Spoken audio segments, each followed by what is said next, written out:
We built this film on a foundation of love. Its purpose? To shatter the mental barriers constructed from a lifetime of indoctrination. The eyes are useless when the mind is blind. We are participants in a prison system we are unable to see. Once the veil is lifted, there is no turning back. Many of us rarely realize we are the victims of indoctrination. We follow the pre-planned layout of life, living in a state of confusion, controlled by a small group of individuals who possess great wealth, estate, and control. They monetarily benefit by keeping us blind to the true nature of the shape of the earth. Most are too busy to question what they are told or investigate the scientific theory about the physical world and its shape, wrongly taught in schools as fact. Inquiries made on a controlled platform such as YouTube or Facebook are quickly rerouted to videos and content that hold no merit. Misconceptions occur either intentionally or due to lack of research by mixing heliocentric and geocentric cosmology together, causing incoherence that pushes the viewer away from learning.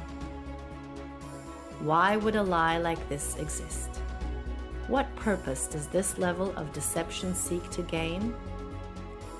The hard, solid truth is that all the known space agencies and related industries have made untold amounts of money for many, many years, providing nothing but CGI, fisheye lens curvature, and Hollywood-style productions as proof. The following evidence should speak for itself through the testimonies of these professionals, pilots, and witnesses. To find yourself, think for yourself. The most courageous act is to think for yourself. Our greatest wish is for minds opened, questions answered, and the reign of freedom through truth revealed.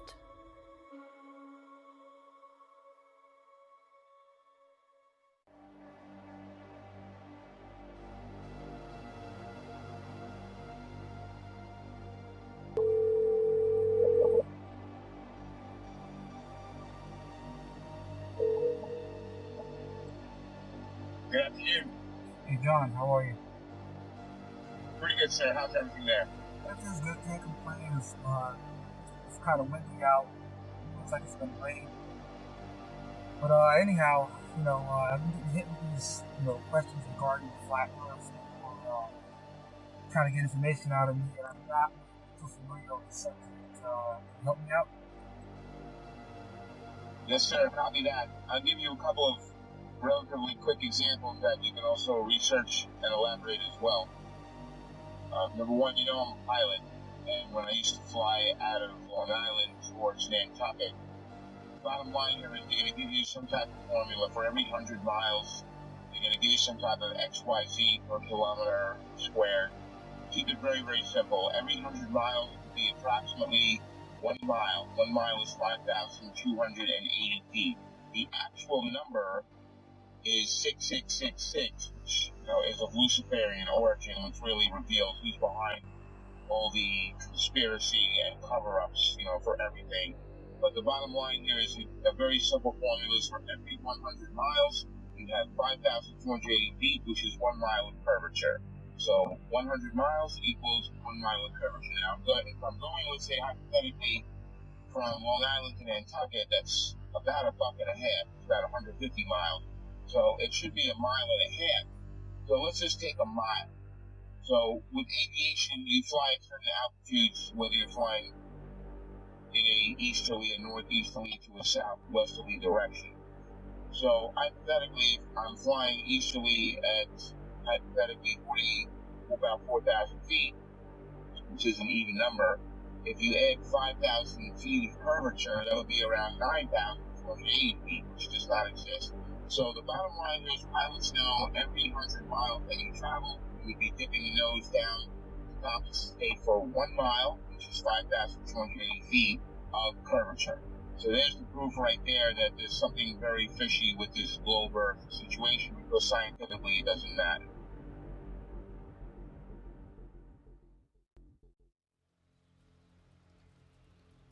My name is Joshua Silva. I am a licensed commercial pilot and flight instructor. I have had a lifelong love of aviation and aerospace, and when growing up I even fancied myself an amateur astronomer. I would drag my family and friends, anybody I could, to every air show I could possibly find in Northern California. I was the only kid you knew, or anybody knew, that knew the various components on aircraft, spacecraft by heart. I absolutely loved anything to do with flying or space. But my love of aviation and aerospace never stopped. I continued studying, had an entire library full of aviation books of various military and civilian aircraft, military history, every aviation campaign and theater in almost any war. I studied religiously, and it was just out of pure passion. Later in life, many years later, I decided to become a pilot. As strange as it may sound, it hadn't occurred to me to become a pilot up to that point. I just simply loved aviation and aerospace, but I decided to become a pilot, and I began attending a prestigious flight academy in the Midwest and attending university at the same time, and to gain a degree in aeronautics and aerospace. Shortly thereafter, I began flying twin turboprop aircraft out of Northern California for several nonprofit organizations, and years after that I found myself flight instructing for various small flight schools, both in California and in Arizona, and then on to large academies that trained for the airlines and even some military flights. Shortly thereafter, I began flying regional business jets, and that's when the story of me finding the topic of flat Earth started.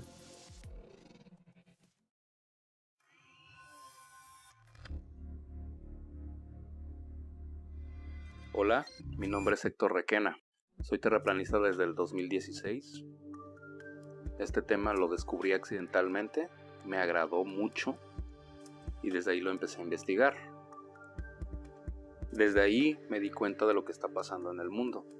Yo fui aviador, me gusta más la palabra aviador que piloto. Yo volé con mi papá desde niño, él era piloto de la Fuerza Aérea Mexicana. Un tema muy curioso que me pasó a mí fue el empezar a conocer cómo funciona el giroscopio.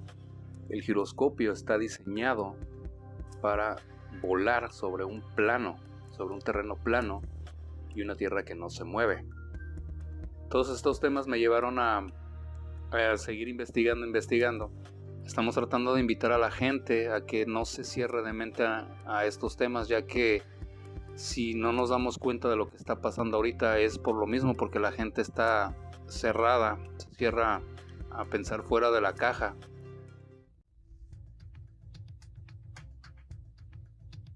Been a military brat all my life. However, I've been in the industry of aviation for the last 21 years.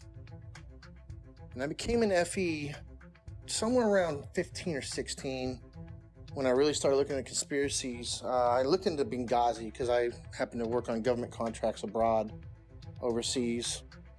But I've been in aviation for 21 years. Anything from helicopters to aerostats to big birds, little birds, fighter jets, things with engines, no engines, big blades, little blades, compressor blades. Which, by the way, that one's not a hoax. Jets do not run only on compressed air. Contrary to popular belief, it takes compressed air in a blended ratio of air to fuel to drive the now heated gas and rotate the compressor blades. This has been a topic of discussion between FE and, not everything's a hoax. Coriolis effect. With that ties into, obviously with no spin, around the axis points that they say exist at 23.4 conveniently, 66 off the 90 degrees, right? Everything ties into 666 with NASA and all the BS scientists. Our aircraft have things called ADIs, attitude direction indicator, which gives correlation between the aircraft housing or the shell around the gyro itself. The ADI is nothing more than a gyro that will always reference level. I don't care what any pilot says. I don't care what any mechanic tells you. You know, there's a reason that pilots have one book called a Pilot Operating Handbook, and there's every other book, right? From structures to avionics to wiring diagrams to the actual components that make up these systems. That is a standalone system. The ADI does not lie. I don't care how cold it is, how high you are, and some of these guys are pretty damn high. It doesn't matter where you're going. It doesn't matter where you've been. It doesn't matter where you are over the realm itself.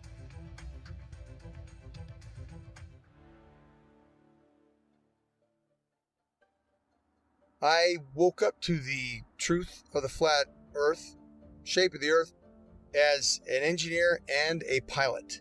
So I've studied engineering, physics, 3 different ways: basic physics, electric physics, and construction physics. And also as a pilot, as a rotary wing pilot, that is helicopter pilot, I studied aeronautical physics as well. So I can cover and discuss just about any factor of flat earth. Not that I'm any smarter than anybody else, but I've studied quite a bit of factors that analyze shape and motion of just about any object. That's physics, also aeronautical physics, and principles of flight. I can tell you this: airplanes fly straight and level. That's even an aviation term, straight and level.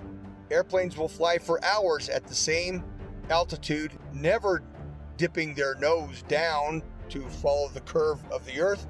An aircraft on a 12-hour or even 18-hour flight from Portland, Oregon to Seoul, Korea, that would have that aircraft starting at one point and then flying so far around the earth that it's flying downwards with its nose vertically downwards, and then starting to go around the curve of the earth so that the airplane is now flying upside down.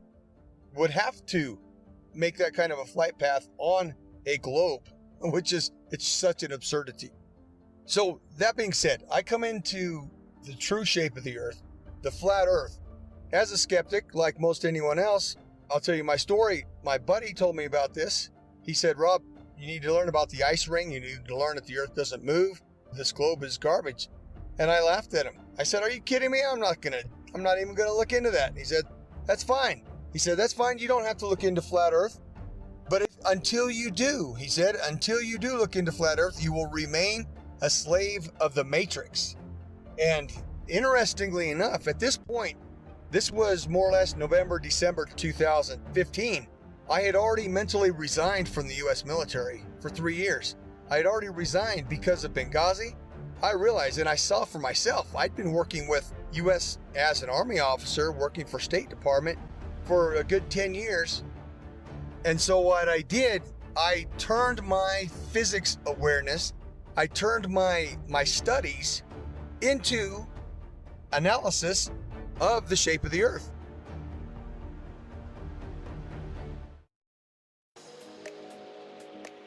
I have a bachelor's degree in English and International Business and a master's degree in Emergency Management. Emergency Management is an area of study that deals with lessening the effects of a natural or man-made disaster.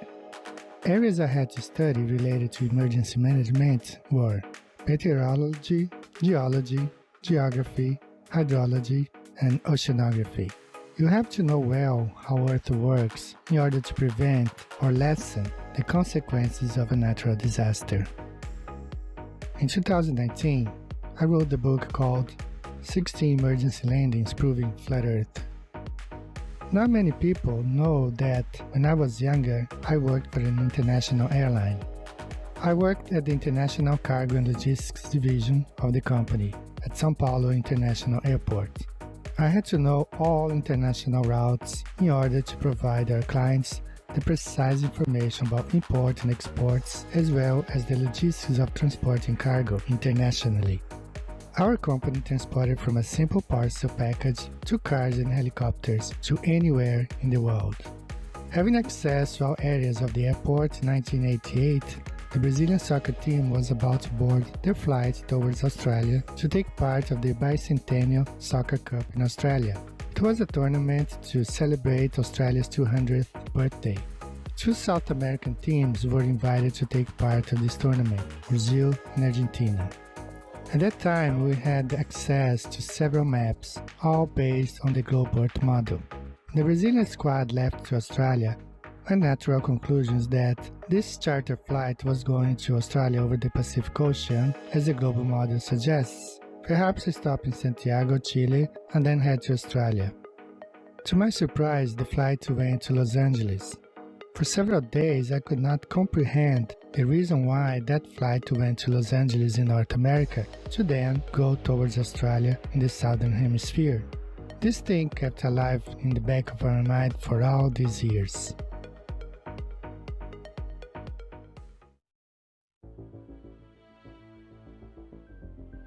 I'm a merchant marine. I've been sailing 15 years.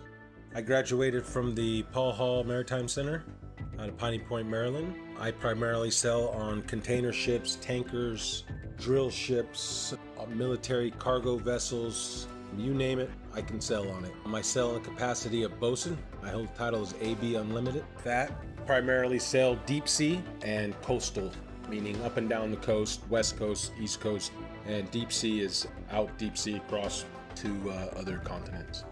What led me to the flat earth was actually my sister. We've always been into the conspiracies and the 9/11 and Sandy Hook and all that stuff. And one day she said, hey, you want to see a conspiracy? You should look into the flat earth. And I looked at her and laughed because I had seen the videos come up in the feed and they showed that disc thing in the space and I laughed at it and whatever. And she showed it to me and I laughed at her. And I went and pulled out my phone and I looked up a video. You can look it up. It's called Dragon Link FPV to Space. And what you'll see is basically an RC airplane that's been taken up about 80,000 feet, and they release it, and then the airplane comes down with power. And it has the Dragon Link system, which is capable of making control and video. Anyways, but they had a GoPro, so you see this curved globe. And you know, that said it for me. When I saw that, I was like, oh wow, look at that. So I brought that down to her, put it right in her face and said, look at that. And looking back, I remember her smile on it was like, you know, okay, she wasn't going to argue with me. And she said, okay. Later on, I don't know, a couple days later, whenever I seen it in there, and I said, all right, I had nothing to watch. I hit it on the YouTube, and I knew within 10 minutes of it. I forget which one it was. I think it was probably one of the documentaries, but it was almost like I instantly knew. And then what happened was a lot of the proofs that I had were before I was a flat earther, such as seeing contacts at 30 miles out with the naked eye on the horizon, which is impossible on the globe model. So much so, it was me, the third officer, and the lookout. We were standing our watch, and I believe we were in the Mediterranean Sea. Look and watch. I say, okay, we got a contact out there. We look and we try and get it on the radar. We get it at 30 miles out.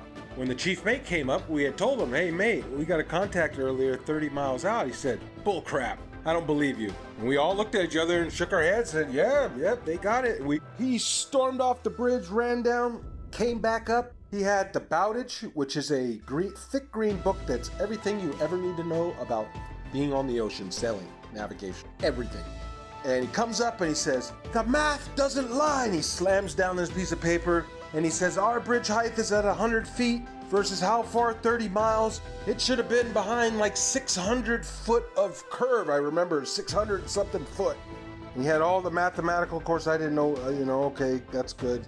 All right, he must know what he's talking about. But we're looking like, well, I don't know. We got it on the radar, then the radar must not know what it's doing.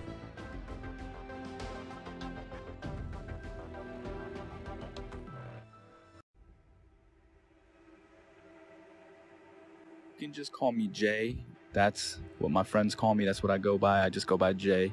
My work experience, I joined the Navy when I was 17 years old. I had a secret security clearance. There's different levels of security clearance. There's like a lower level, then there's a secret, which is what I had, which is like a mid-level, and then there's a top secret. I did not have a top secret clearance, so there's a lot that I don't know.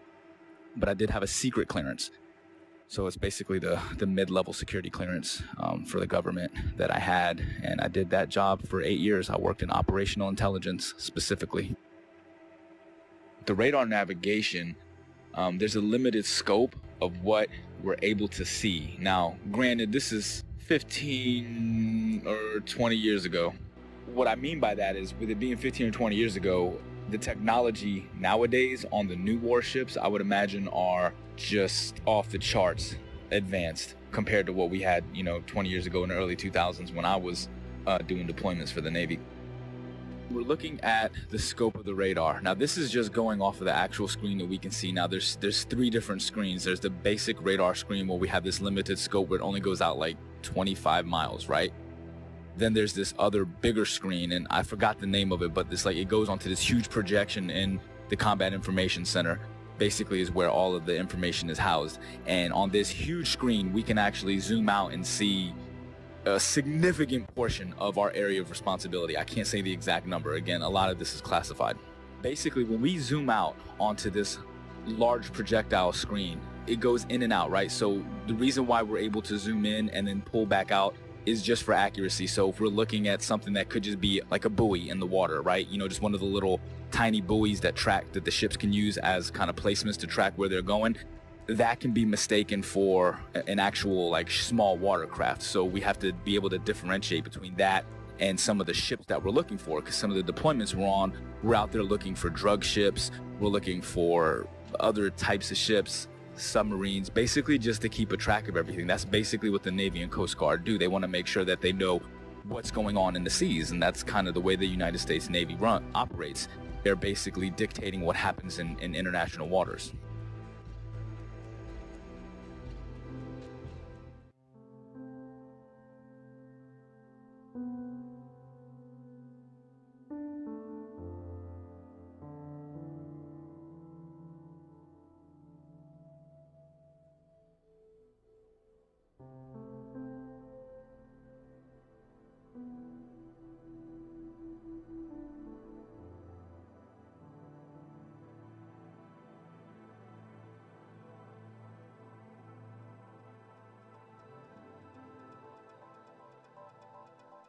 I will be providing my in-depth experience of U.S. Navy submarines and how they prove we do not live on a globe Earth.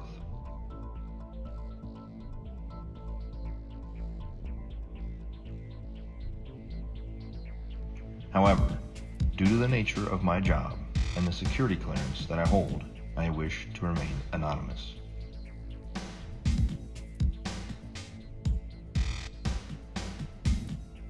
I've worked for the U.S. Department of the Navy as a submarine quality assurance specialist for the last 5 years.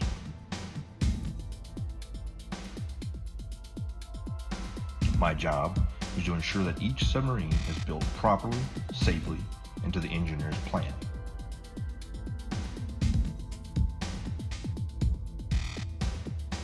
I have an intimate knowledge of every aspect of each submarine being built in the shipyard I work in. Now that you've heard a little bit of my background, let me explain how I arrived at the crazy notion that the Earth is visibly and observably flat. I have always questioned the reality around me since I was little. I never followed anything mainstream, and I was never interested in what the news had to say. As I got older, I started looking into more and more things out of my own curiosity. 9/11, school shootings. I eventually started researching the moon landing because it just never sat well with me. And it didn't take long for me to completely unravel that for the hoax that it is.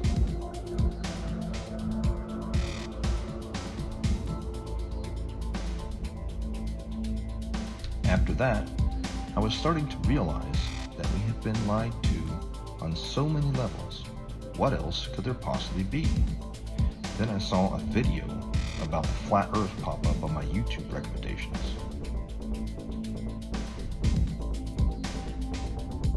At first, even with my awakened mind, I thought this was absolutely ridiculous.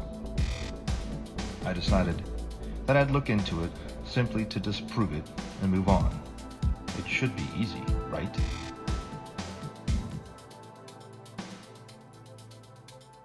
That was over 6 years ago, and I still can't disprove the flat Earth. In fact, the more I research it, the more it reveals. This leads me into my submarine experience. looking back on everything I had accomplished while on active duty with eyes to see, has only served to solidify my stance that we live on a flat and motionless plane.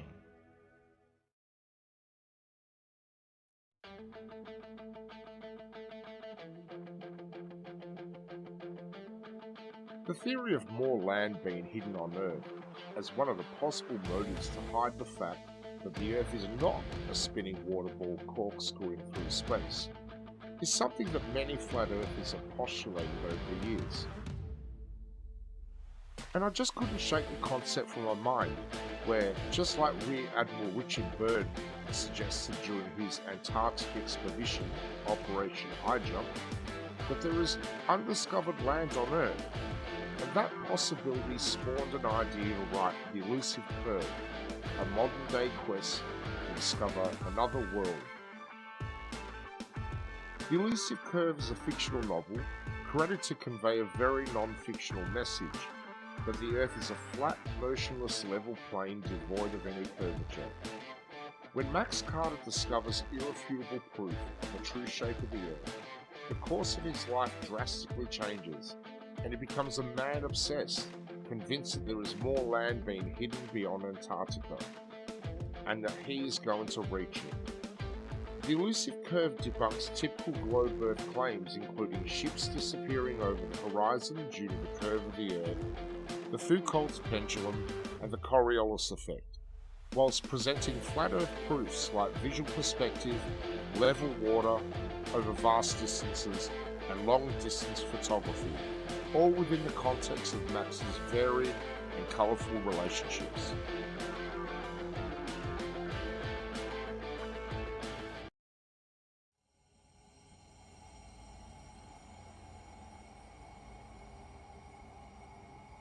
Also, there's a semi-classified naval communications device when ships are communicating ship to ship on the ocean, U.S. Navy, semi-classified laser communication NAVCOM device, which also does data as well. So if they're communicating with ships 70 miles, 100 miles or more, like I said, every 100 miles is a mile of curvature. So it wouldn't work because lasers operate line of sight. They operate in a straight line. There's no curvature to the laser. So the bottom line here is the naval NAVCOM classified, semi-classified system that they use to communicate ship to ship, that operates on a laser, and if there was curvature, anything over, like I said, 100 miles is 5,280 feet of curvature, and the ship's diameter is nowhere near that, which you know. So there's another example, the naval NAVCOM communication device. Also, there's a woman, female KLH pilot, KLH Dutch Commercial Airlines. She got fired from her job a while back for questioning this issue. Now, they didn't throw around the company, but they gave her like a desk job, so this way they kind of keep her around and quiet so they can control. But she's a very sane and rational woman. If they ask her, what happened, and she starts talking, it's going to raise serious questions. So we got the KLH pilot, we got the laser NAVCOM, U.S. Navy. We've got my personal experience flying from Long Island to Bangkok. There should be at least 5,280 feet of curvature added to the 4,000 altitude average while heading easterly. So there's something very wrong there. The numbers don't work.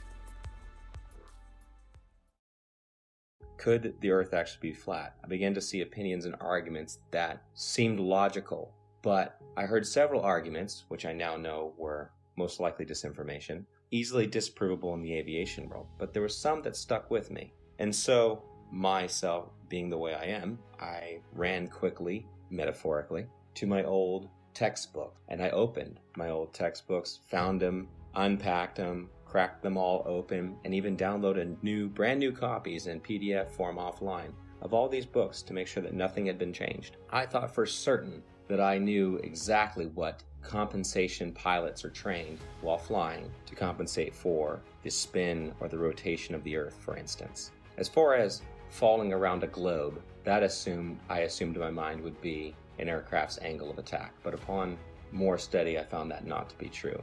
The angle of attack being the angle between the aircraft's flight path and the relative wind. which is something that pilots are very familiar with, and it's the idea that an aircraft has to be slightly pitched up, essentially to stay airborne, or a surface of that aircraft has to be pitched slightly to create a difference in air pressure to hold the aircraft aloft. And that is assumed, or was assumed at that time by myself and other pilots, to be the compensation one would make for falling around a globe while flying, period. But upon further research, I found that this was not the case, and it was not even mentioned anywhere. This compensation was not mentioned anywhere I could find in any resource that I had gone to flight school with, and they were extensive. There were many, many books, especially as one progressed towards the commercial flying side, especially elective courses, especially if you're going to university as I was, studying aerospace, that you would assume, and I had assumed, that this was calculated for.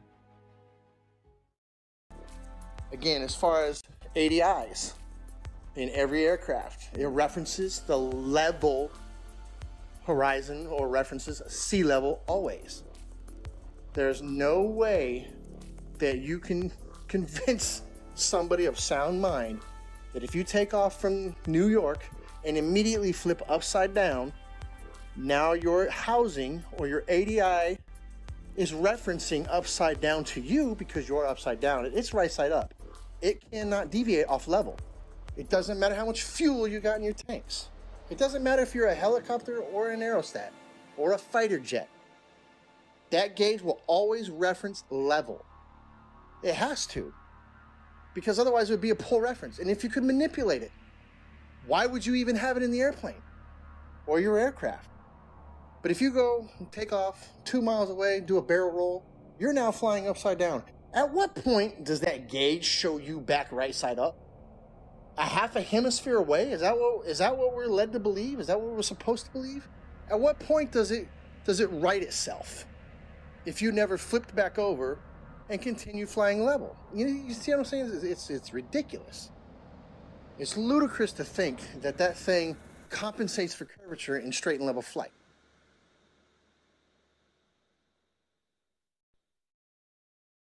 The big one that is oftentimes quoted is compensation for Coriolis effect while flying. And this is something I'd even taught my students about, and it's always assumed to be correct. We just assume. We're given the narrative from a young age, and everything is built upon that assumption, upon that theory. And so I thought I had the silver bullet. Coriolis effect. We always calculate for that. Well, as I began to look through the books and to look into the calculations given for Coriolis effect, the narrative began to fall apart even further. I began to see things I didn't notice when I was in school, such as Coriolis effect is actually never calculated for, but is assumed to be a part of wind correction angle.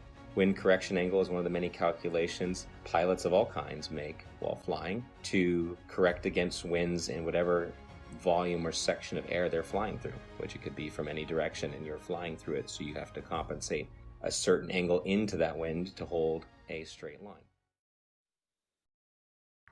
Interesting side note, I worked on aerostats for several years, and I always ask people who try to bring up gravity, well, how come my 4,000 pound, 74,000 cubic foot aerostat isn't getting pushed towards the ground? It weighs more than you do, which you believe gravity is pushing you down, right? Because these are some dense ass people. But how come the aerostat's not getting driven into the ground? It weighs more. It's definitely larger than the size of a house. It's more than size of most houses. So why isn't it getting driven to the ground?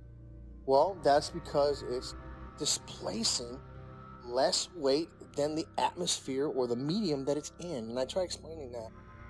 I don't know how many times you've probably posted something on this. I don't know how many times we're going to have to post something on this. But every time that little kid lets go of that helium balloon and starts crying. Radar is simply another form of radio transmission. Radio includes anything within the range of the electromagnetic spectrum. Electromagnetic spectrum, also known as light. Radio is the transmission of light, whether it's visible light or radio waves which are not visible. When it comes to radio transmissions, there must be a transmitter and a receiver. There can be a reflector or a transmittal unit along the way. However, in the end, there's got to be at least transmitter and a receiver. And in the case of radar, radar transmits a signal and it bounces off a reflector, and then it comes back to the receiving station. Or it can go to other stations if they're set up in the network properly. Long story short, radar emits a signal, it bounces off something, and then it returns to a receiving unit, and the receiving unit maps that reflection accordingly. If there is no reflector, then there's no return signal, and then the object does not show up on the radar. For example, it's off the screen. Notice, there's no curving around anything. It goes out in a straight line. Radio signals always travel in a straight line. So the transmitter sends the signal out to the target, bounces off, and it comes back in a straight line. Radar cannot travel over the curve, and hence radar is dependent on line of sight, direct beam from the transmission to the target. It reflects and it comes straight back. There is no curving around anything, thus is radar.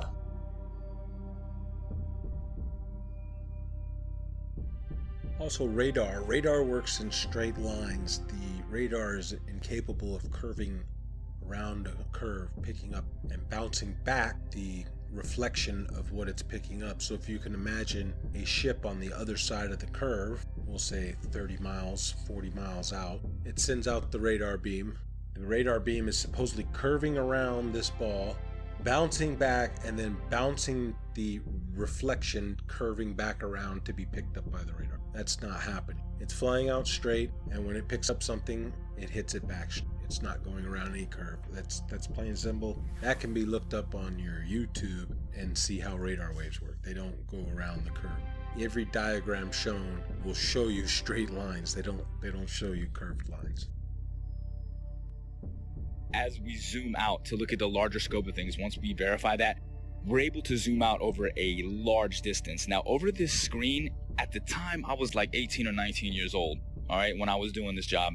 I wasn't thinking about flat earth and any of this other shit. I was still indoctrinated and under the assumption that the earth is a spinning ball. I never thought about flat earth or anything like that, but I always thought it was weird that as I'm looking at this massive radar screen, I always used to think, how come we're looking at this and I can see, like, we're off of the coast of Argentina, for instance, right? Like, how is it that I can see this far out and it's not like over the horizon or curve, because it's so far? Like I said, we use a lot of these other link signals, and they're called links. They go by different names. I can't say the code names. Some of them I forgot. Some of them are, again, this is classified information. I can't give any specifics on these. But some of the links that we use, not only do we speak to the actual ships and track them, but we speak to aircraft, 10,000, 20,000, 30 and higher, 30,000 feet and higher is what I'm saying. It's not just a matter that they're 30,000 feet directly. It's not like they're directly above the ship. This is what's interesting, is this aircraft could be 50, 60 miles away and 30,000 feet in the air. So you understand, like, the angle that you have to take to be able to track this aircraft from a ship that's moving on the water? Think about that for a second.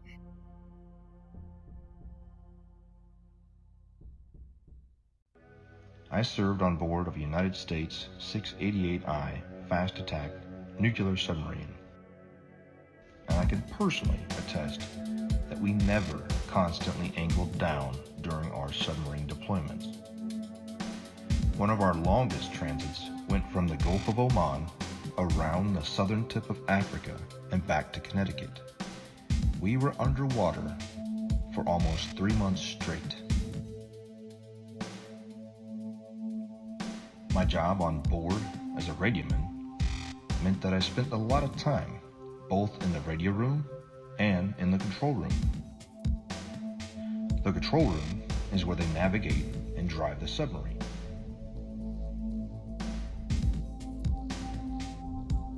I never once, in my 5 years active duty, heard the officer of the deck or the diving officer give the order to consistently change the angle of the submarine to compensate for the curvature of the Earth.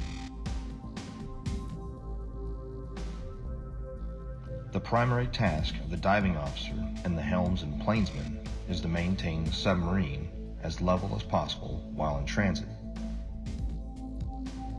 If the Earth had any measurable curvature, I am certain we would not have been able to make this incredibly long transit without accounting for it.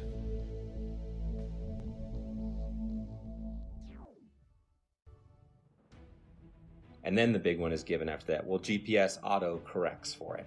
And that sent me down yet another path. GPS auto corrects for it. If it's a satellite-based system, how is it correcting for spin if it's also spinning over the same body? And why are there large gaps in GPS coverage over large oceanic bodies? Do they just turn them off? It's just not worthwhile? There have been enough aviation accidents at sea, very far from shore, that would say otherwise. And if you gave the American taxpayers, the ones funding these satellites that are supposed to track aircraft, the information that, well, we're just shutting them off because it's not worthwhile, those 3 or 4 jets full of hundreds of passengers just have to use other navigation methods such as dead reckoning, which is basically using a stopwatch and guessing to the next checkpoint, essentially. If you were to tell them that, they would be infuriated. So that could not be the case. Coverage was a problem. Even over large and non-densely populated areas, you would lose GPS coverage, even in jets at times. So this began to unravel the thread of satellites and satellite timing, and the fact that many reels of footage show these satellites being launched by balloon rather than by rockets. How the concept of these rockets doesn't even work to make it past the atmosphere, much less leave something in perfect geosynchronous orbit. I actually had the privilege of working a short time at a satellite manufacturing company in Northern California. Got to see the assembly and participate in the assembly of satellites, space-based satellites, or so they were said. There would be small bottles encased in these structures that were encased by another structure. The small bottles were the fuel cells. These fuel cells were incredibly small, smaller than a diver's tank in most cases, much smaller. And this was supposed to be all the fuel that the craft needed to run and operate, as most are not actually electric, they're becoming electric now, and sustain itself in a perfect orbit by just small bursts from its engine or its propulsion system. But truth be told, I've been to many countries, done many things, all things aviation. I can say with absolute certainty, and I can attest, the plane does not dip nose down to follow the curvature of the Earth, ever. Matter of fact, most planes have an airfoil that are 3 degrees nose up in straight and level flight. And the reason that is simple. If the nose of the aircraft was at 0 degrees or level flying through the air, then it would porpoise, right? It would be quite violent because some of the air would go over the nose and some of the air would go under the nose. And it would cause that nose to go up and down, which is literally like a porpoise or a dolphin out of water. And that's exactly what would happen. So the wings are designed, when they are level, the nose is 3 degrees nose up. The fact, proven from multiple points, that there is no Coriolis to the motion of the Earth. And I'm speaking from a pilot's perspective, also an engineer's perspective, because I obtained a degree as an engineer before I went to flight school. So I'm both a pilot and engineer at once. So, number one, there is no rotation of the Earth, proven by the fact that a helicopter pilot can hover the aircraft indefinitely, motionless, above a single point of the Earth. If the Earth were spinning, as soon as that aircraft left the ground, the Earth would spin out from under it. Now, somebody may say that the air of the atmosphere rotates along with the Earth, which is one of the most absurd concepts imaginable, because if that were the case, then all wind would travel with the Earth. There would be no alternating wind currents when we know that the jet streams fly overhead, clouds move in multiple directions overhead, and a kite flying over the stationary Earth. The fact that a kite flies because of wind passing through, that proves that the Earth does not. That proves that the air does not move in unison with the Earth. Number two, airstrips do not rotate away from a landing aircraft. Anybody who's seen a pilot's view when an aircraft lands, well, the aircraft lands to a motionless airstrip. If the Earth were rotating, the pilot would have to turn to the angle at which the airstrip is rotating away and land at the speed of the airstrip, which is absurd, simply absurd.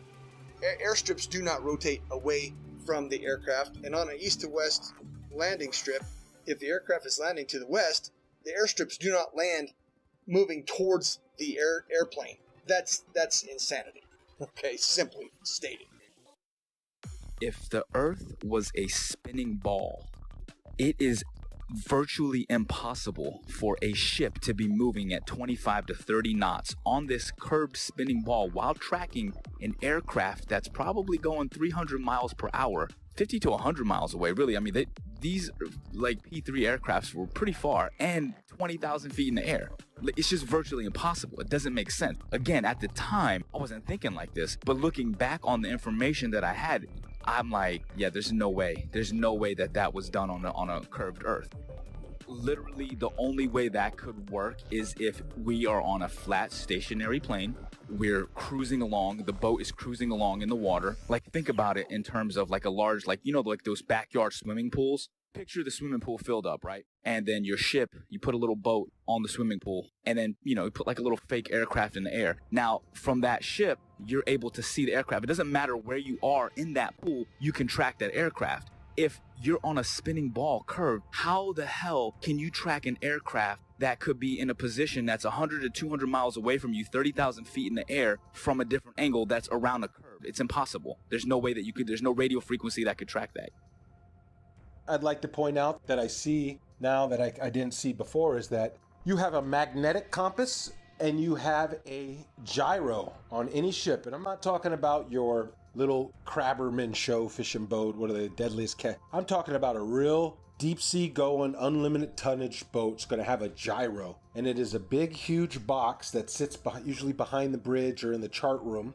It's a big box and it's basically the gyro compass. Now, if you had two models, I guess, wouldn't you have to have one making the corrections, because it almost never matches the magnetic almost never matches the gyro. It's very rare that we're steering the same course. And they say it's due to deviation and variation is where you know, like the metals of the ship causes it to differ. And then you have the variation of the magnetic fields over the earth is, I guess they change, you know, true north and magnetic north.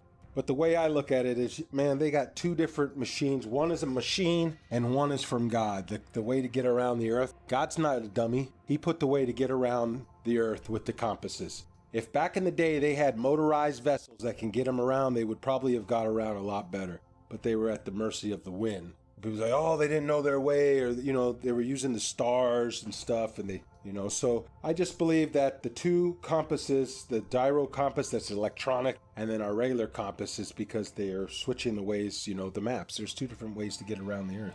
You're tricking us. Here is another flat earth proof that I never noticed while I was on active duty, thanks to years of indoctrination. Periscope observations.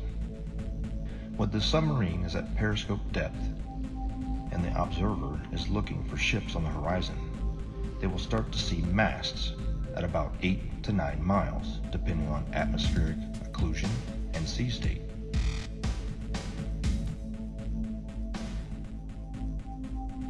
The hull of the ships won't be visible until about 5 miles, depending on atmospheric occlusion and sea state. At 9 miles away, the target should be 26 feet behind the curve, but this isn't what's observed.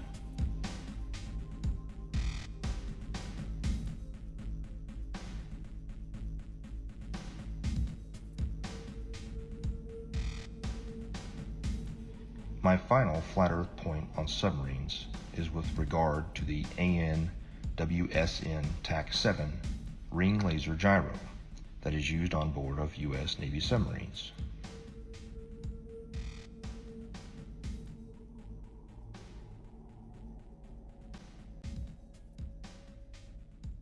A typical gyroscope, like the ones used on board of an aircraft, is a device used for measuring or maintaining orientation and angular velocity.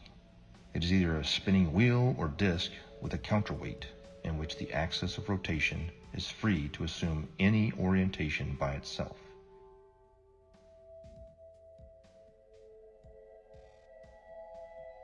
When rotating, the orientation of this axis is unaffected by tilting or rotation of the mounting, according to the conservation of angular momentum. However, a ring laser gyro doesn't have any established weight. They use light as a point of reference. It spins up a disk that shoots out lasers, and it has a digital encoder that deciphers where the laser strikes inside of the gimbal system. No make-believe gravity required. Let's just say we're like 30 miles away. These missiles can shoot much further than that. I can't give you the exact number, but say we're 30 miles away, okay? 30 miles is far. So from our ship, we can track on our we have like a missile projectile. It's like a radar, but it's a little bit different. It's specifically designed to track the missiles. You actually input the coordinates, latitude and longitude of where you want the missile to strike. Really, really high precision accuracy. Really accurate. We hit that launch and the missile, and it will hit that target 30 miles away, even longer than that. Now, here's the thing. Again, that's not possible on a curved Earth. These missiles are huge, 50 caliber projectiles that are carrying massive amounts of explosives in them, okay? Each one of these missiles are probably worth hundreds of thousands of dollars. So whenever you're lining up these missiles to shoot at targets that are 30 plus miles away, if the Earth is spinning, again, now think about this. We're not sitting like on land holding a gun, all right? So picture this. We're on a ship, like actually in the middle of the water, okay? And the missile is shooting off of the bow of the ship. So if the world is a spinning ball and we're on this curved Earth with water and we're spinning 600 miles per hour through infinite space, I'm pretty sure that it would be physically like it wouldn't even make any kind of sense on a physics type level to be able to shoot a missile from a spot in the water on a spinning ball to pinpoint accurately hit another spot. And at night, we were going on one ship, on a military ship, and this is with night vision goggles, 50 miles, and these guys were on the bow. They were not even on the bridge where you'd be 100 foot up. They were on the bow, which is barely probably 40 feet off the water's edge. So these guys, and they have the latest state-of-the-art. This was in 2015. 2015, they had state-of-the-art, what do they call them, night vision goggles. So these things are capable of seeing that far if we live on a plane. You can't deny it. It was so obvious, but not to everyone else. I guess the programming's harder than other people, so they don't want to hear it. But over the years, I have learned the model. I know the model like the back of my hand. I can show proofs. I have ammo now. So when I go out there and I tell somebody, hey, that's impossible, and I'm talking to a third mate or second mate who's an officer who went to college, meaning they paid for their education. Because when you pay for your education and you're making a handsome salary on it, you can't be wrong. How could I be wrong? I'm making a salary, they're paying me, I paid for this career, everything's working great in my life. You are obviously wrong. All the math works. So with that, it's hard. But when you stump them and you start showing them stuff, it's hard for them to say. And then they start saying stuff like, oh, well, what does it matter anyways? I don't care. And there is the 8 inches per mile squared. But you guys can't look at it three-dimensionally. It is two-dimensional. It is the amount of deviation that's required for you to come back inward. If you are walking east from north, meaning you are going around north equidistantly, and you walked in a straight line east 1 mile, you're going to have to deviate 8 inches back to the left to get back on the equator, right? Look at it on the flat earth map, and clearly it makes sense.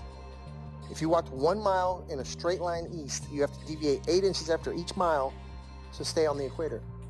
The 8 inches per mile squared is a real measurement, if in fact we consider the equator to be a real place, a real location, ever, always.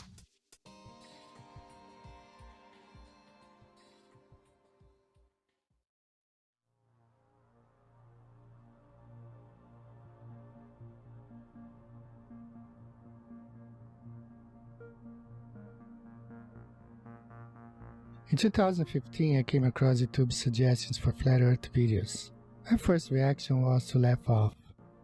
After seeing Flat Earth videos in one of my favorite channels, I decided to watch one.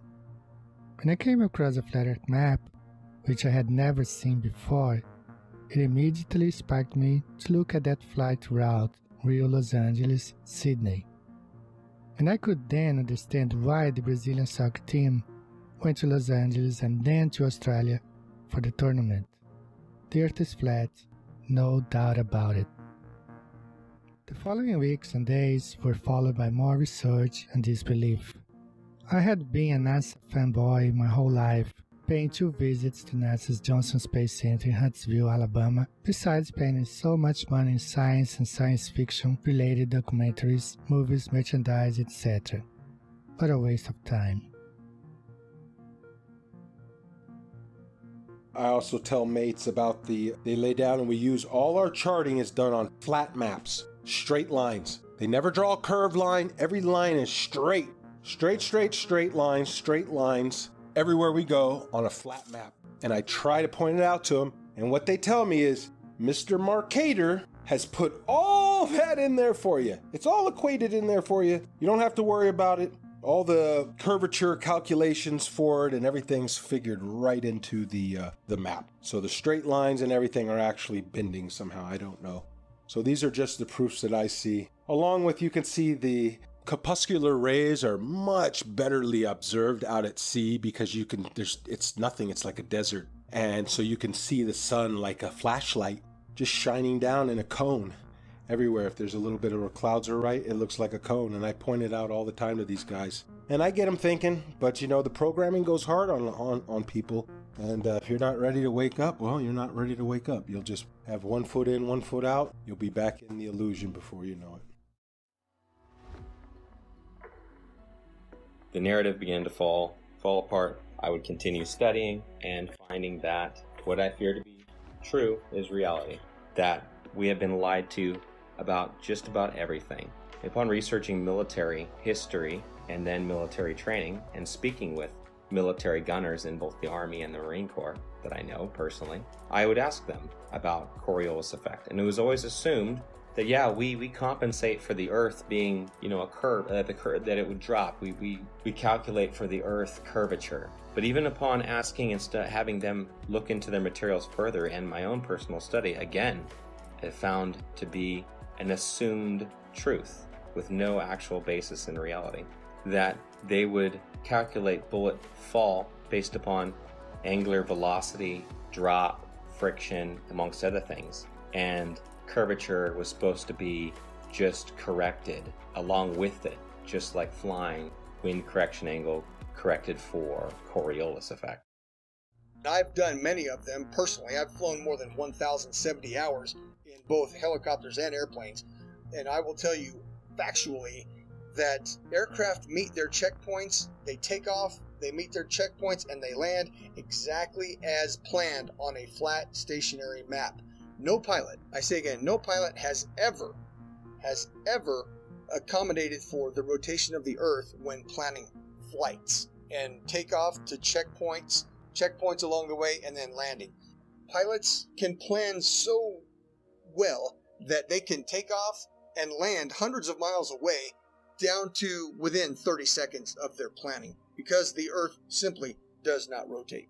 A waypoint would be like this. Like, let's say we're out in the middle of the water and we want to hit a target that's like directly to our west, 15 miles away. But that target is able to track our missile coming at them. We don't want that target to know where the missile's coming from, so we can put in waypoint. And a waypoint would be like putting a point out like 20 miles east, and then another point like 15 miles north, and then another point like 10 miles south of that, and then put in our target. You see what I'm saying? So the missile doesn't go directly from the ship to the target. The missile will actually fly to the latitude and longitude of the waypoints that are put in, and then it will curve from there, and it will hit all the waypoints and then attack the target.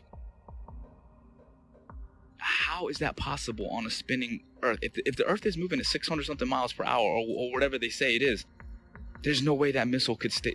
There's no way that missile would be able to keep track. Do you understand what I'm saying? At least that's how I'm looking at it. It may be a little bit harder to visualize if you actually weren't seeing it the way that I would see it, or there, or understanding and putting in the coordinates, or seeing how this actually worked out. But I'm telling you, like, from my perspective, that is one of the things that makes it virtually impossible to accept the globe as this, well, It's a fake lie. It's a theory. It's garbage is what it is.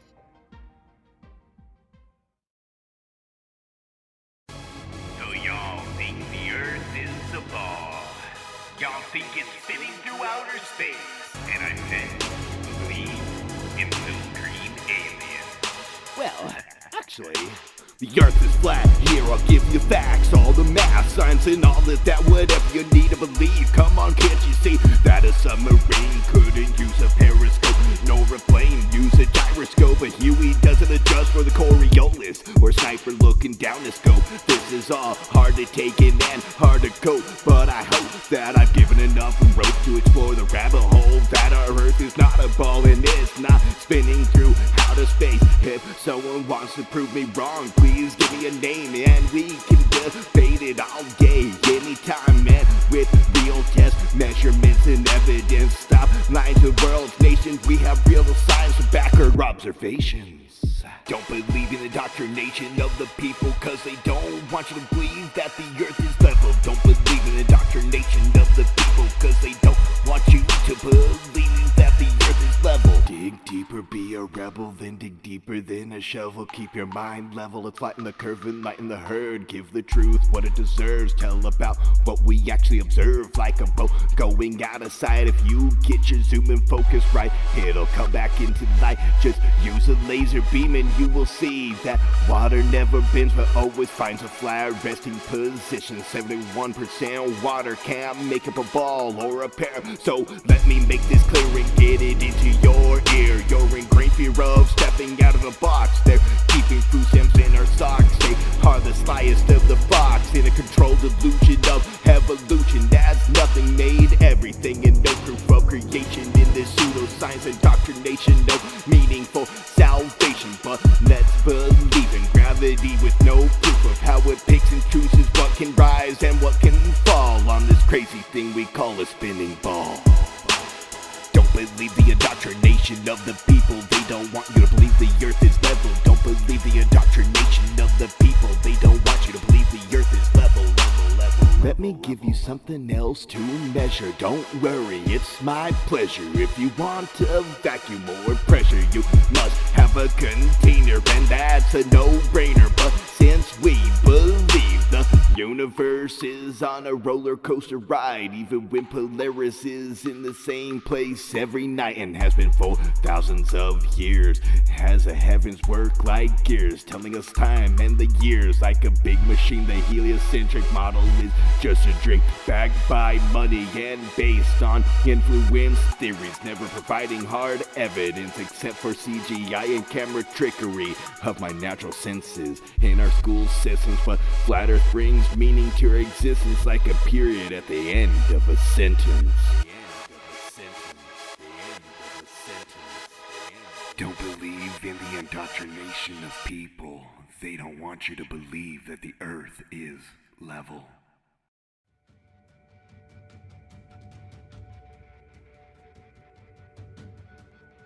When it comes to a deception this big, it's hard to dismiss. And for the people that say, I don't see how this would affect me either way, you don't know. It's like telling me about Argentina when you've never been there. Or it's like telling me about owning a Corvette when you've never driven one. You haven't experienced it. And if you have been through the Flat Earth Awakening, you know how it would affect you. This quite possibly may be the biggest awakening of mankind. Think about it. If you believe in this mass fallacy, you've been robbed of some senses and you don't even realize it. You don't trust your sense of touch or feel. You don't trust your sense of sight. You've been told the Earth wobbles, spins, and orbits, but you don't feel a thing. You've been told that sunsets can't exist on a flat and stationary plane, but you don't understand the vanishing point of the law of perspective. After it's possible to understand and decode a mass deception, it becomes a lot easier to understand other lies. It opens your eyes and raises your discernment. So when it comes to lies like JFK, the moon landing, chemtrails, fluoridation, 9/11, etc., this is one of the most important factors of life I've ever been awakened up to. If it's possible to open your mind to this, your receptors will connect so much faster and stronger than you've ever experienced in your life. Understanding the ground you walk on every day and the luminaries that go over your head every day, which I still don't understand all of its entirety, can change your life forever. Knowing you are specifically, intelligently, and uniquely designed so you know mentally, physically, and spiritually your vibration, energy, and frequency of life. So don't act like this doesn't matter. We've been lied to on a mass caliber. We can prove we live on a flat and stationary plane with observable, repeatable, testable experiments with data, hypothesis, and conclusions without depending on blind faith, indoctrinated, religious, theoretical, nihilistic, opinionated philosophies. That's the difference.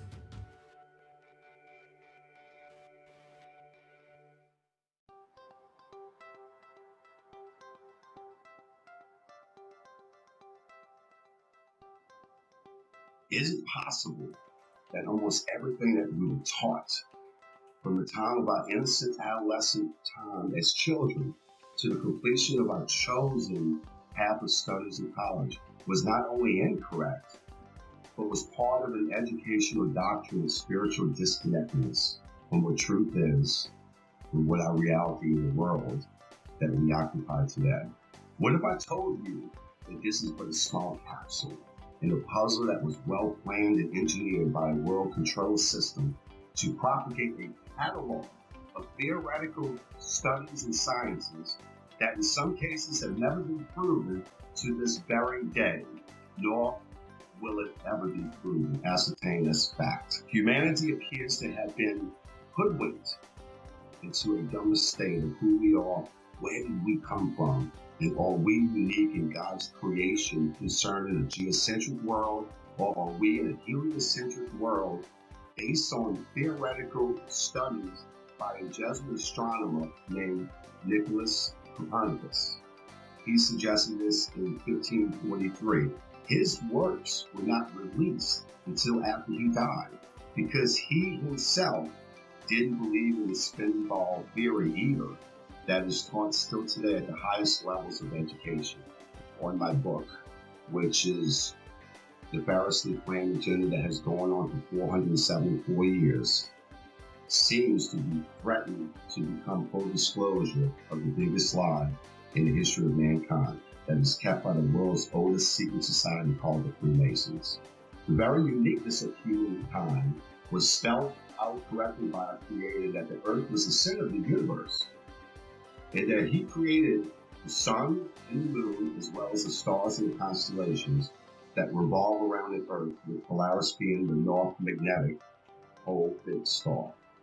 How could space possibly exist when you and I have never been in our entire lives seen a real photo of what our own world looks like?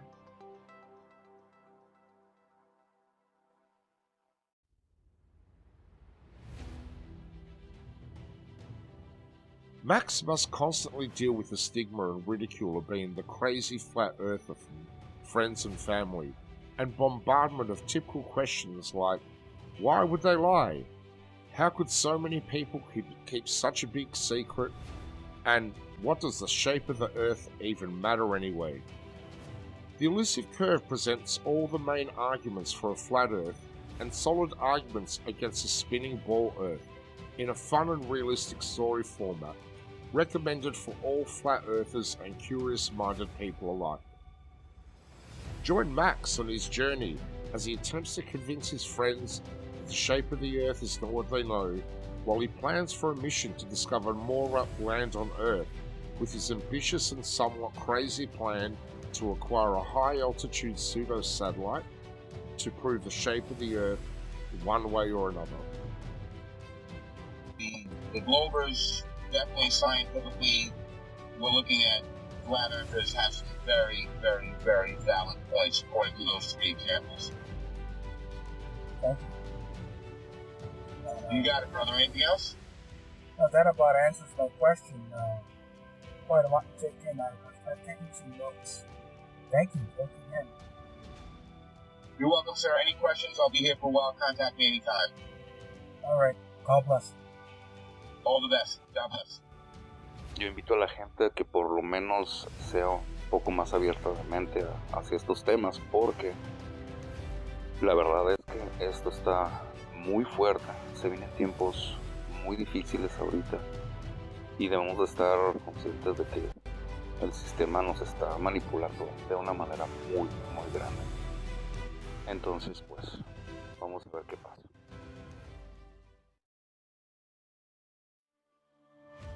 So that began my journey down the flat earth.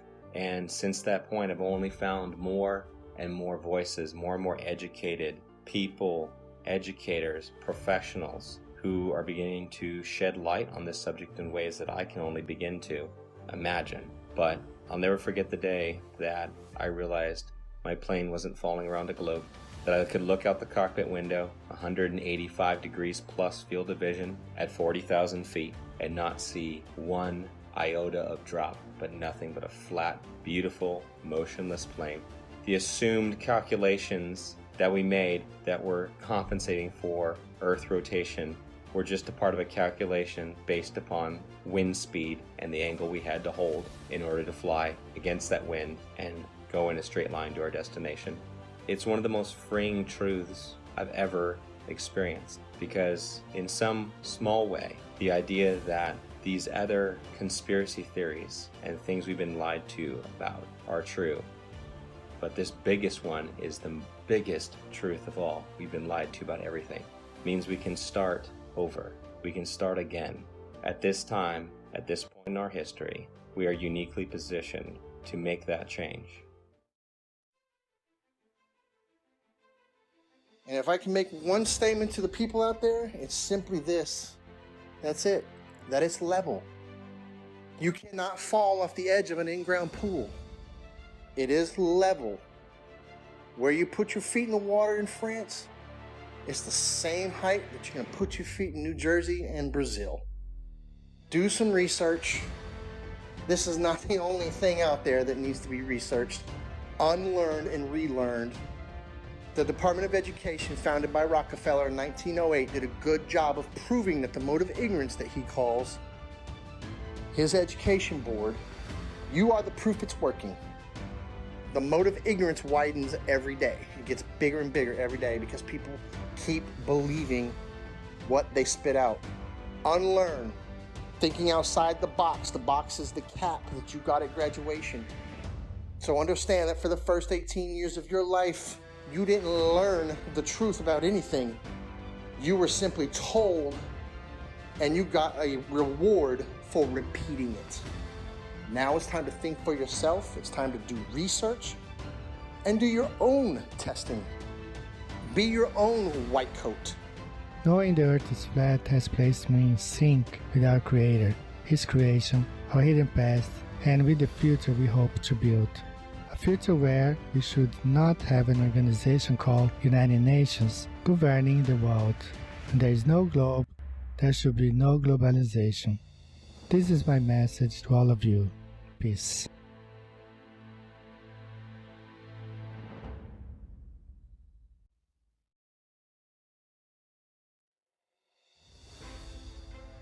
My message to the people is that if you're watching this documentary and it strikes a chord with you, research it, find out more about it. So my message is research it, get all the ammo you can, because if you try and go out and tell your family member or friends or co-workers and you try and tell them this, hey, that, they're gonna laugh at you. And if you don't have the ammo to defend it or the right content to show or to start a kindle a fire with somebody's interest, if you don't have that, you're gonna get laughed. I made the mistake of when I just knew it. Right when I seen that video, I said, okay, it makes so much sense. I knew it right away.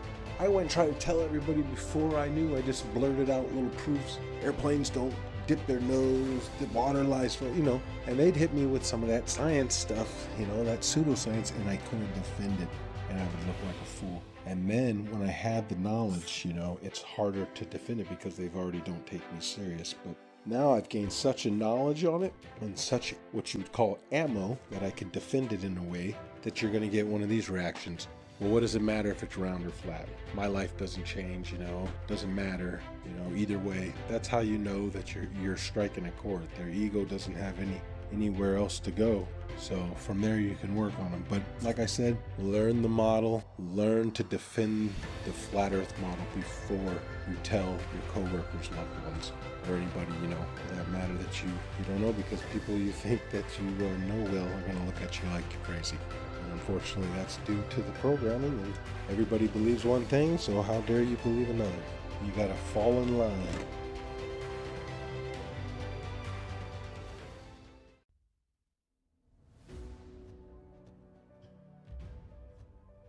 So if you're able to actually open up your mind, look at things objectively, allow yourself to break free from the indoctrination bullshit that you were taught, you'll feel more free. You'll see the world differently. You'll love more deeply and compassionately. You'll appreciate life more. That's how I lived my life. A couple years ago, honestly, I can tell you this. I just hope and pray with all my heart that, as the years go on, this is probably not something I'll see in my lifetime.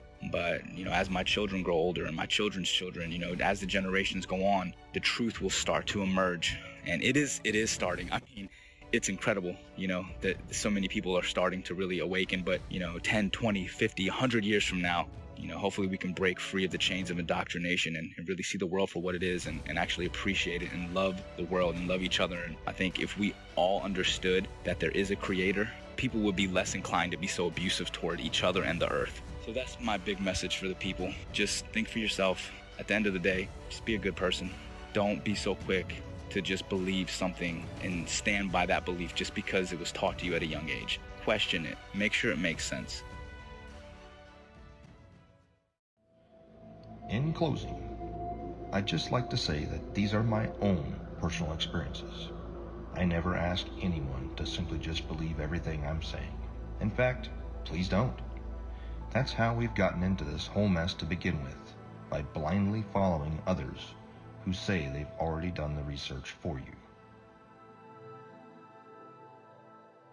You allow deceptions to occur. Please do your own research and test all things.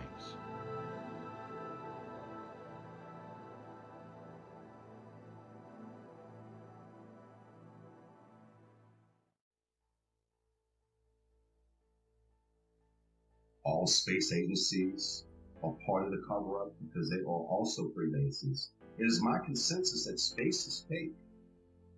And NASA was set up this deception and even admit that images of Earth are composites and computer-generated images. Since 1958, NASA has literally force-fed us to and continue their trickery, sorcery, wizardry, and being only God of oneself, yet cannot get high enough altitude to provide humanity with one single photo of what the very shape of our world is. I believe strongly in the very senses that God gave all of us. And instinctively, our senses are 99% correct. And my book will help those awakening sheep remove the dark shades from this massive deception. And for those who are unwilling or unable to think past their noses, then those sheep will remain asleep. My book is part of the Great Awakening from pseudoscience that has put man living in a Newtonian world of Einstein physics, ruled by Frankenstein logic. Game is over. Consciousness shift of stupidity because of poisonous indoctrination to separate your soul and reality from truth and knowledge. And hold tight, folks. A real awakening is happening all over the world.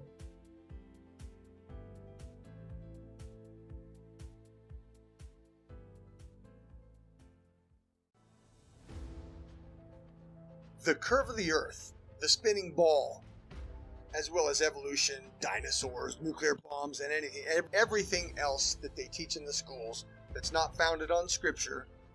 Number one, it's mathematical, geometric, geospatial, geophysical, and in all other respects, The spinning ball Earth is a scientific absurdity, provable by observation and measurement and repeatable science experiments. The spinning ball Earth does not exist. There is no curve to the Earth. There is no Coriolis. There is no such thing as a spinning ball Earth.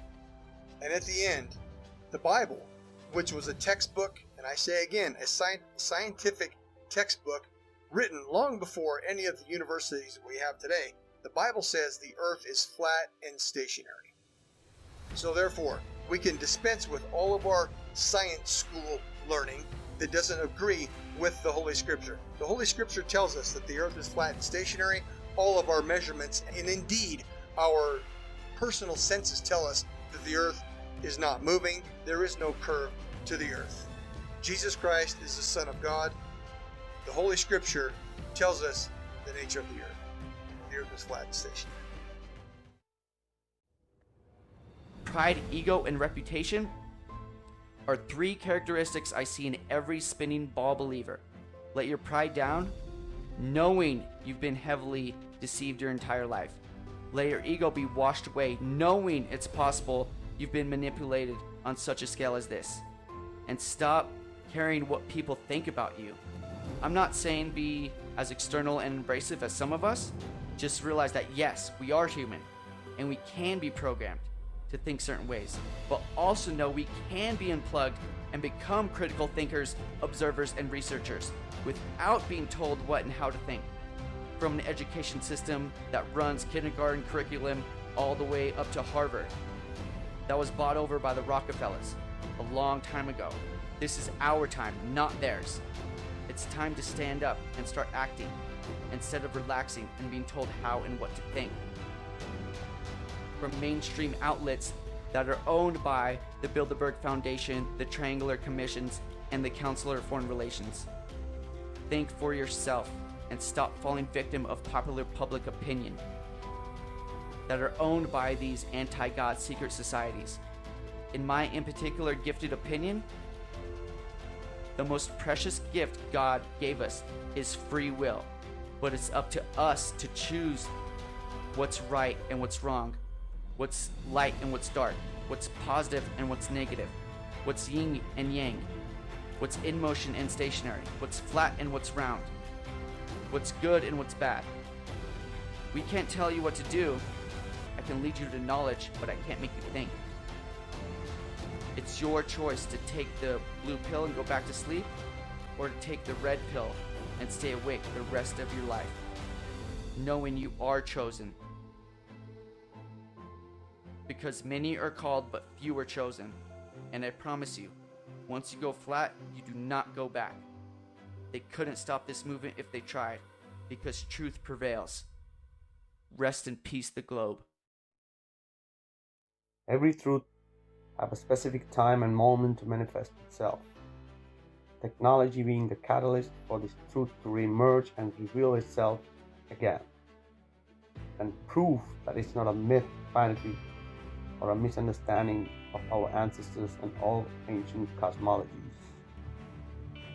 The geography of Earth that is flat and also disguised in words like plains, the Great Plains, the lowlands of Europe, the flatlands, the savannas of Africa, the Amazon basin, the salt flats, the mud flats, the depressions, the Arctic tundras, the tablelands of Australia, the steppe of Russia, grasslands of Argentina, the ice sheets of Antarctica, the wetlands of Florida, and the levels of England. Over these vast plains flows rivers and canals like Nile, Amazon, Mississippi, and countless more, for thousands of miles flowing level in every direction. The oceans and seas that occupy 70% of Earth is flat and level water, but science have no way to prove that it curves or sticks to a spinning ball by a magic force called gravity. The majority of the seabeds of the seas and oceans are abyssal plains. As we say, as above, so below. The longest line of sight of observing Hudson Bay at 1800 miles and my own Himalayan ranges observations on 2 occasions of plus 2000 miles It's just impossible on a globe Earth. No physicist can debunk the testimony presented here by the first category witnesses, nor the real geography, nor the longest line of sight, nor the countless researches, investigations, and evidences that prove we live on a flat and stationary plane. The one who needs to prove that it's legit or not is the globe.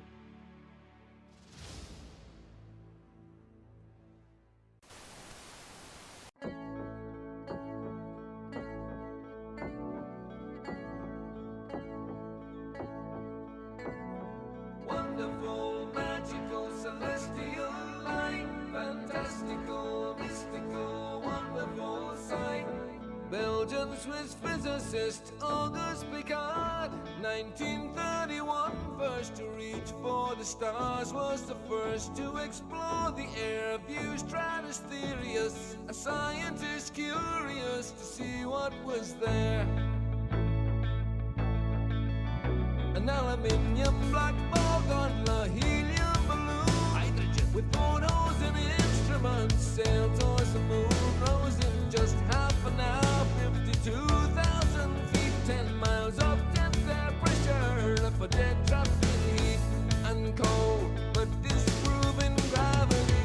Wonderful, mystical, beautiful sight, flat line separation of black from blue light, a world run by deceivers, false make-believers, hiding in shadows, stealing our light.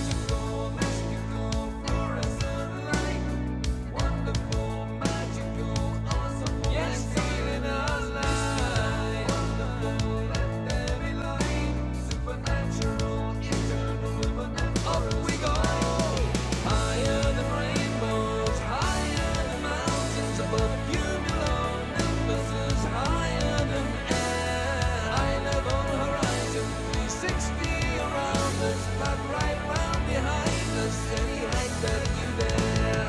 The sun and the moon both revolve above around us, to forever show time pass intelligently there.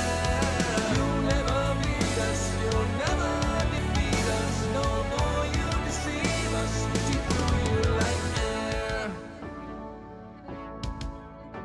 Kipper and Picard were the first ever known to reach up there.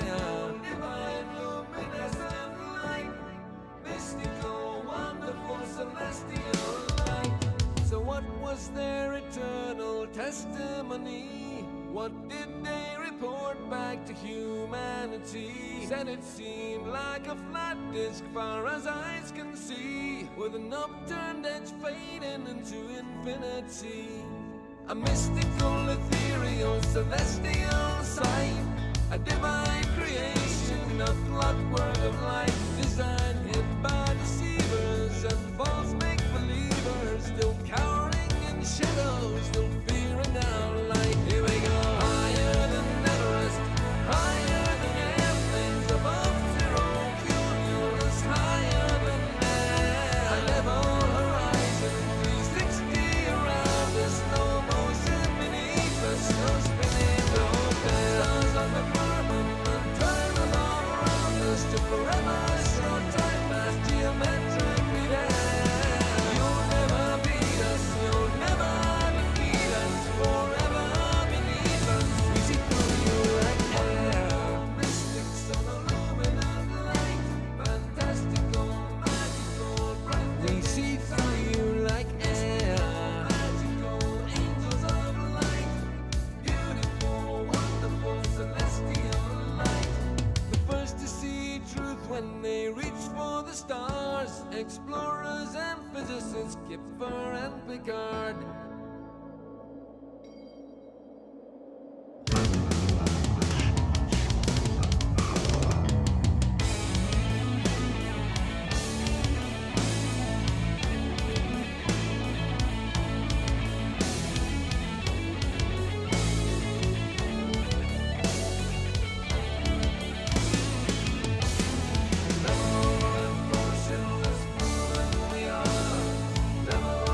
Motionless,